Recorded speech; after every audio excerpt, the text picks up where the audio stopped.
filled with pure and loving energies, because we all need it at all times, whether we're going through ups or downs. Love is always a positively delightful emotion to embody. And I wanted to touch on that fact about how, I watch a lot of tarot readings and twin flame energy updates from the feminine's perspective, because that's male's perspectives on the twin flame journey are few and far in between, which makes sense because women tend to be more in tune with their intuitive, emotional side, and tapping into that takes a lot of effort. You have to have a pretty open heart to allow the subtle energies and the subtle symbolism to flow through, so that you can translate it into the language of love. And nobody really talks about the fact that that's a lot of work to transmute all the time. Now, I'm not saying that the divine masculine's plight is any easier, but I'm just, going through another kind of emotional withdrawal from my divine masculine, cutting the cords of codependency, so I don't feel like I need him, but that I desire to connect with him, because I'm feeling a kind of contentment and wholeness within myself, to the point where I don't need it, but yes, I do desire it, and I'm not afraid to admit that. He has had some qualms admitting that. It's taking him some time, but I, for one, am not ashamed to say it. But I was just on a long drive from the beach, just almost brought to tears, not almost, I was brought to tears quite a few times, just because I can still, it's like at first when me and my divine masculine stopped speaking in the physical, it's like, okay, I can deal with it, this is nothing new, like, here we go again, and so it's like my body kind of gets, my mind, body, and spirit is kind of paralyzed, so it doesn't register what's happening. And then a couple days later, I'll just think, I wonder if he's thinking of me, because I'm kind of thinking of him, but it's not like I'm in need to hear from him, because when we talk, it's a really deep connection. It's very nourishing, so it's not like I even need to talk to him all the time. It's just that uncertainty during separation, when you kind of don't know why, or kind of you're not able to tap into their headspace as much, and that's a reflection of you. Whatever they're feeling, you're feeling. So maybe you also kind of don't know why you did what you did, and you just gotta kind of have those moments, those spaces in between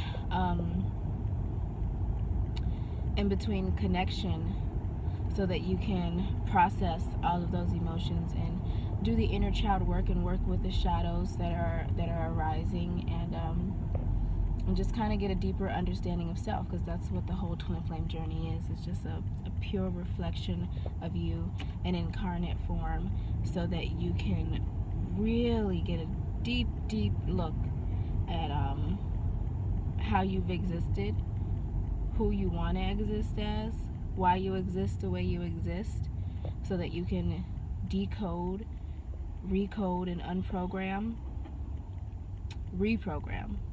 unprogram to reprogram, reprogramming your subconscious mind so that you can live at your highest and fullest potential. But I've also been wondering a lot about attraction. Like, I wonder why it is that we even need that person reflected outside of ourselves to really see ourselves. And that's why, even though oneness is an indelible truth, if we didn't have duality, then we wouldn't even have this experience of life. So then you can't have one without the other, but if oneness is a truth, then duality must also be a truth, because it's a truth in the 3D form, but oneness is a truth in the 5D form. So it's just good to take into account both streams of thought, because whenever a truth is given to me, I am slightly skeptical of everything, because that's someone else's perspective, and I also have my own perspective. So therefore, I always want to kind of delve deeper and kind of get a true understanding of what everything is. And speaking of truth, it also has had me wondering, like, because when me and my twin separate, sometimes since you don't have that physical, visceral confirmation or validation that the feelings are mutual, that sometimes it kind of makes me feel like I'm living in a delusional love bubble. But then that's my 3D way of thinking. Like, it kind of makes you feel like, if you talk to somebody about the twin flame journey, they would probably think you're obsessive over this person, like a love obsession, and you're just like in this fantasy dream world. But it's a fantasy dream world where all of your dreams come true, and that's the truest reality, because we all have our own different dreams that we want to experience in this life. And if you could experience it as a shared experience with your reflective higher self in incarnate form, then why not? But it takes work to get there. All that healing and all the past wounding that you have to trek through in order to get to those bliss points where you get to make your dreams a reality with this counterpart, makes it all worth it. So I guess I don't believe it's a delusion. It's just me still trying to shatter the constructs that I've been imbued with since birth, and tuning into the truth of what my heart and my spirit says. So I don't really think it's a delusion anymore. But it seems confusing, because it's like, it seems like we're so committed to understanding the intricacies of this person so that we can make it work. But in actuality, we are committed to understanding the intricacies of ourselves, because they are us. They are us in every single facet. So I guess it's the ultimate setup so that we can be kind of forced to do it, but reap a beautiful metaphysical gift in physical form through the gift that is our twin. Because, okay, that makes sense. Because I've always been committed to wanting to be my best self. But in the past, I've been attracted to people where I was my higher self, but they were their lower self, and I was trying to help them rise into their higher self, help them tap into their potential, my romantic counterparts. But it never got to that point, because they were always intimidated by me. It was a silent intimidation, a silent insecurity that was never vocalized. But I'm the divine feminine, so everything that you're doing and you're saying, you're speaking to me your truth, whether you know it or not. And so there was also always an insecurity there, and there was also the fact that they didn't want to do the work, and I saw aspects of myself with them, but I didn't see all of myself in them. So then, and they also felt intimidated when I was my higher self with them. So I had to kind of shut myself down to a major degree, sacrificing pieces of myself time after time in these relationships, just so they could feel comfortable. And I was uncomfortable, and yet I was attracted to these masculines because I was in actuality existing as the masculine, because I was always the nurturer and the protector, and the provider and the chaser and the giver. Wow. So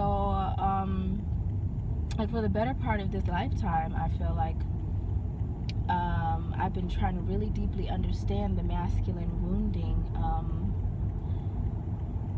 because when I was in college, I was studying psychology, and then eventually I started studying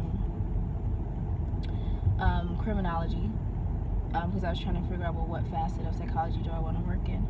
And I wanted to work in the area of violence, because I wanted to understand what is it that makes someone commit a violent act. Like, when you have empathy for other people, it's like that is the worst thing in the physical form. Well, emotional wounds run deep as well, but it's like that's the most blatant physical manifestation that someone is deeply hurting inside. So I was like, I want to understand that. I want to see how I can heal that in those men, because my father was also one of those men who committed domestic violence, and just had a lot of aggression. And so I guess it stemmed from there, me wanting to understand them and have compassion for them. Have so much compassion. It was never an inkling of judgment. There was always a wholehearted desire for understanding, so that I could help them tap into their heart, because it felt like their hearts were shut off. And so I studied it, and I went into forensic psychology, and I didn't get the chance to actually work one-on-one with individuals with antisocial behavior or whatnot, because you had to have like a license, and my master's program didn't provide licensure, so I didn't end up working in a clinical setting. But I did get to work in dependency law. So I worked with individuals who did commit crimes, but it wasn't specifically what I went to school for.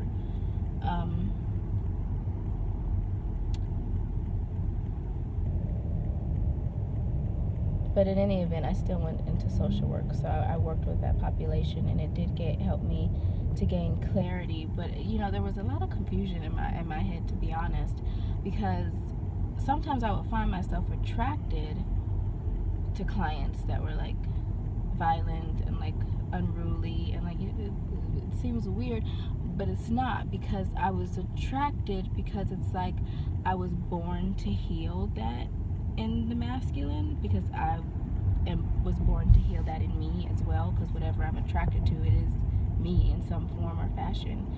And when I was able to heal that in them, or feel like I was healing some deeper aspect of them that they weren't privy to prior to meeting, then I felt so accomplished.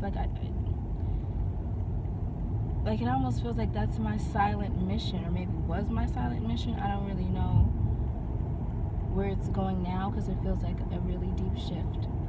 Because now that I'm recognizing the pattern of being in my masculine and being attracted to these individuals who were narcissistic, sociopathic, borderline psychopathic, on the borderline of full-blown, because it's just like they have manipulative kind of behaviors,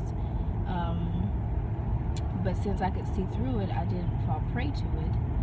And then when they saw that I could actually stand up for myself, and I wasn't gonna just continue inflating their ego just because they wanted to feel like they had power, that's always when the relationship would end, because there would become a silent power struggle. And then, but it didn't have to be that way, because if they were open emotionally, then we would be able to move deeper into the anger and deeper into to the need for power to see what exactly is the wounding that happened to make you feel like you need to overpower the woman that you're supposed to protect. And so through them, I was kind of trying to understand my father, myself, and them. It was like trifold, a trifecta. I don't know how you would say it, but then at the end, I would always feel so guilty for detaching and leaving, because I felt like, hey, I'm their nurturer, and these men also didn't have their mothers in their life, so I became like that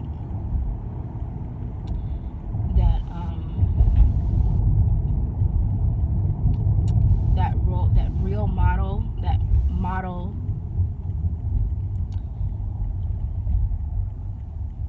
a mother figure. There we go. I was trying to say role model, real model, whatever. The mother figure in their life and their nurturer, and I was actually their protector because I helped to enable them and keep them comfortable. So I protected their ego at my own expense. So yeah, it's been such an interesting cycle, and and no matter what's happening with me and my twin flame, I still feel so blessed and grateful, because if it weren't for him, I wouldn't be able to see this so clearly, and I wouldn't be able to push through my own wounding and rise above it so that I can attract higher and experience that which my higher self desires, because our higher selves are like our future selves, and our higher selves have an intuitive knowingness about what the soul needs to expand. And I think that's really what underlies attraction. And now that I'm releasing that wounding from the divine masculine within me, my divine feminine can finally breathe. Like she's like revived and resuscitated and fully alive and awakened, and now it's like the pressure has been taken off of me, because now I don't always have to be doing something. It's always like I was trying to prove myself, or always trying to go above and beyond just to show that I cared, and going above and beyond just to show that I cared didn't give them room to show that they cared, and they also weren't able to feel needed, because I kind of figured it out. I figured out my own needs, and I was so used to making sure all of my needs were met on my own, because I grew up with a single mother, a strong, independent woman. So there was just a little bit, it was like off balance, but it was also balanced, because they wanted that in a mate, but they also didn't know how to really adjust their frequency to it, because they were used to dealing with individuals, women who they needed them, but they were like needy, kind of desperate kind of needy, and they preyed on that. So it's just, it seems backwards, but there's no mistakes. Everything's happening exactly how it's supposed to happen. Everything, and whatever it's meant to be is always going to be. I mean, there's different alternate realities that could play out at any given moment, based on the unfoldment of the moment. That's why it's pivotal that we stay in the moment, so that we can fully experience and fully flow with what our spirit wants. So it's pivotal to follow your intuition and your heart, so that you can gain the most out of this human experience, because this human experience is all about gaining as much wisdom and understanding as possible. And I also wanted to bring up, well, I haven't really felt my twin in a while, because I kind of detached myself from it, so I wouldn't feel anything. I was shut off, and then the aftershock came, and then it came in intense waves. And it comes in waves when I like hear a song and it like completely depicts what we're going through. It completely depicts the emotion that I know my divine masculine is feeling, that he's yet to maybe awaken to himself, and is not able to quite express, and so I can feel him intensely in those moments. It's almost like I'm suffocating because I can feel it. I'm feeling it for him. I'm holding the emotions for him while also holding my emotions, yet still simultaneously trying to transmute it back into love so that we can keep our union on a high vibration, because it's really important. I've been down at the low depths of the dreary bottom of the ocean. Like, it's not, you can't breathe down there, and you feel like you're dead inside.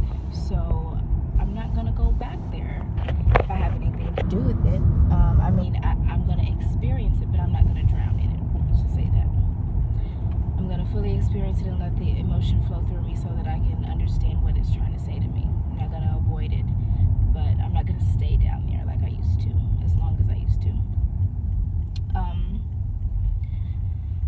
What was the last part I was saying? Oh yeah, so I feel my twin when I hear songs like that, and I just listen to it on repeat. There's a song by August Alsina called Wait, where he said, I'm not telling you to wait for me, but I'm hoping that you wait for me. It's a really, really beautiful song. Like, all of the lyrics, I could say them all, but I'm not going to, because frankly, I can't recall right now, and and second of all, that would take too long. So the song is called Wait by August Alsina. So if you're in the midst of a separation between you and your twin flame, a physical separation, not a spiritual separation, because no, we're always connected, and it's up to you to stay open to that spiritual connection. So but yeah, it's just how we're feeling. It's like two opposite sides of the spectrum. I'm not telling you to wait, because I can't tell you what to do. I'm not gonna tell you what to do. I want you to do what you want to do, but I am hoping, I'm keeping hope alive that you will wait for me, because I don't want you to leave. And that's so funny that I said that, because I was texting a coworker, and I'm always tuning into people's personalities and their little quirks, and she's like, kind of not stoic, but like always agitated, always like cursing, and she's just, her energy is interesting. But she kind of, yeah. But I know she had a sweet side. Like, I could see it underneath that mask of hardness and rigidity or whatever. There was a sweet fluidity under there, and it would come out every now and then, and every time it did come out, I would say, you are just so sweet. You are so sweet, sweetness. Just so, it's like validation to someone, because I told her that, and she was like, I've never heard that before. And I already knew she never heard it before, because nobody sees, people don't take the time to look below the surface. But I'm always taking the time to look below the surface, because I'm not empty, but I'm just like a channel to feel through other people, so that I can help them channel their higher selves and the love within them that they haven't tapped into, or that they keep shut off for whatever reason. I can see it and I can feel it through whatever they're doing. And so after I started doing that, she started being not always sweet, but it would come out more and more often. So it was just like, oh, I really like that side of you. It's a really beautiful side of you. And so it kind of gives it permission to come out. It doesn't have to always stay locked up in there. So I was texting her today, and she was asking me to pick up another shift because someone quit. And I said, I texted her, I said, yeah, I'll take on this shift. I'm sorry everybody's been quitting, because we had a couple people interview, and like 3 people quit in a row. And I said, I promise I won't ghost on you. That was so funny, because as soon as I said that, it just reminded me of my twin, because we're always ghosting on each other. But lately I gave reasons for why I'm leaving, and this time I left because he told me to leave. He blocked me, so he said it with his actions. And so I'm not ghosting for no reason, but it just reminded me of me and him, because we go through those periods. And I said, I promise I won't ghost on you. And it's also significant because I'm always ghosted on a job. Like, if I don't feel it, I'm gone. Like, bye. I don't need to explain anything. I'm out of here. But that's because I wasn't aligned with it. And so it didn't settle right in my spirit, so I didn't have any reverence or respect for it, because it didn't have any reverence or respect for me. I'm just kidding, it did, but it just didn't resonate, so I would just say deuces, bye. But with this one, I said I promise I won't ghost, which is something I never say. So I was like, will I ghost? Like, maybe I shouldn't be saying that, I'm not sure, because what if I ghost and I went back on my promise, but whatever. And she replied back, oh, thank goodness, because she said, I would completely lose it if you leave me alone. And that spoke volumes to me, because that's how I feel with me and my twin. I know once we connect, we're not gonna want the other to leave.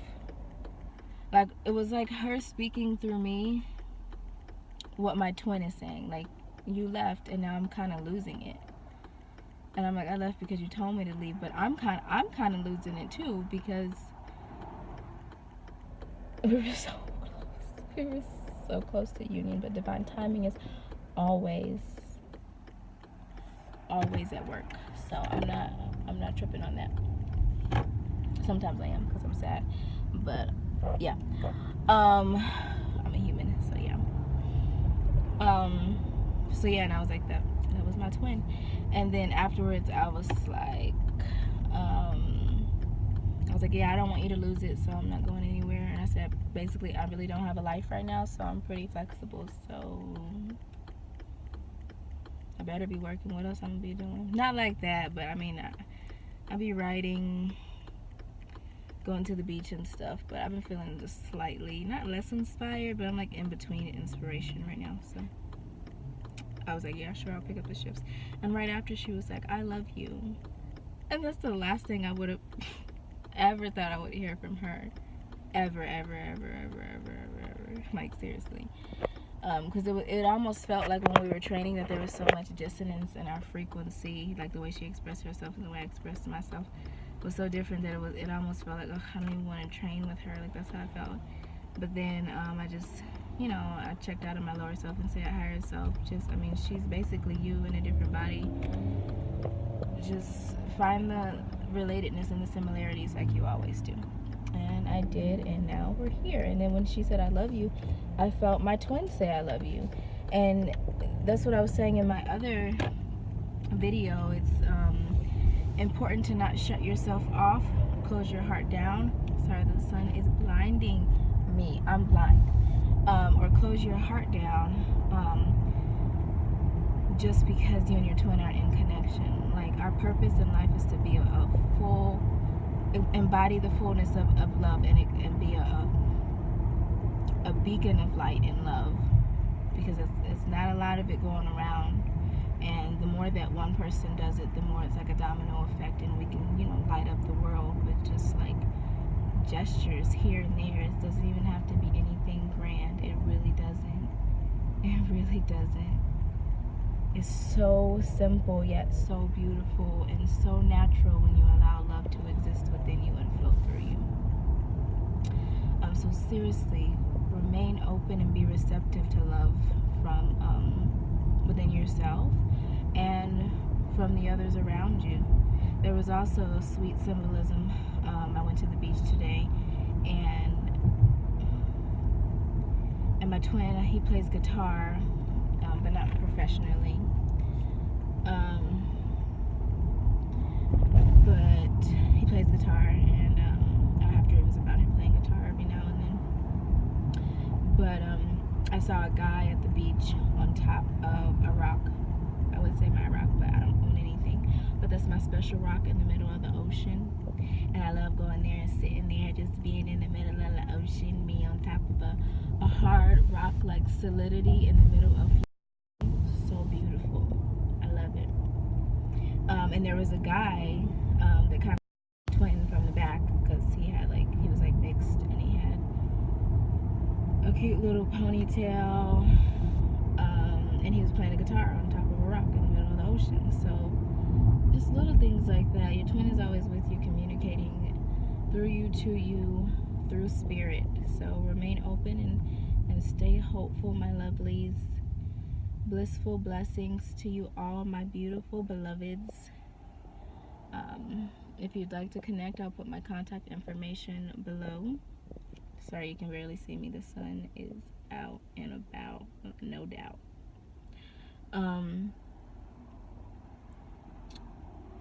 Yeah. And if no one's told you today, guys, I love you. I accept you for where you are, who you are, and all that you are destined to become. Bye bye, guys. Till next time.